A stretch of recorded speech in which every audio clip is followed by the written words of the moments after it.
In the summer of 2019, my friend Lee and I had the opportunity to go to China with our school's AP Human Geography teacher and some other people. After many months of preparation, we finally arrived in China after a lovely 13.5-hour flight. Tired from the flight and nervous by the fact that we were across the ocean from our families, we did what any other person would do. That's right. We boiled water until 3 a.m. because we didn't want to get sick. Over the span of a couple days, we went to see the Forbidden City, the Summer Palace, the Great Wall of China, but that's not important to this video. Skip to the dinner of the second day. Everyone was having fun, struggling to use chopsticks, and trying all the different foods and sauces. There was one sauce in particular that everyone was talking about, the supposed spicy sauce. I thought to myself, it's just a little sauce, it can't be that spicy. So I spoke up and said, "Alright everybody, listen up.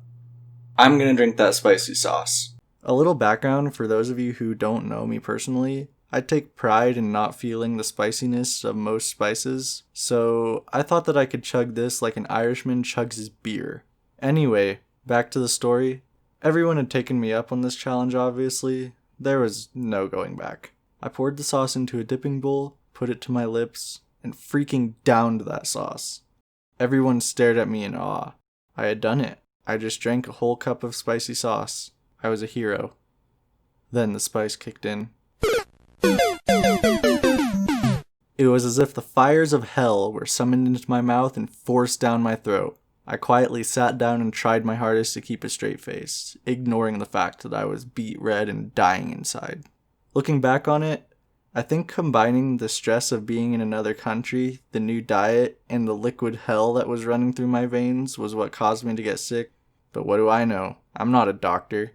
As the days went on, I ate less and less, eventually only eating a little bowl of rice over the span of 3 days. At the end of the trip, I weighed myself, and it turns out that I had lost 25 pounds over that trip. Things started to really kick off around the morning of day 4. Because of the lack of food and water, when we went to the Terracotta Warriors that day, I almost dropped to the floor on multiple occasions. But I didn't say anything. Eventually, though, my stomach got so bad that I actually spoke up and told somebody that I needed to use the restroom. And on the way to the restroom, I actually saw one of the kids from my school that was just there with his family. So that was a big coincidence. When I finally got to the restroom, I rushed into the stall and remembered that the toilets in China aren't actually toilets. They're more like urinals that were built into the floor. On top of that, they didn't provide any toilet paper.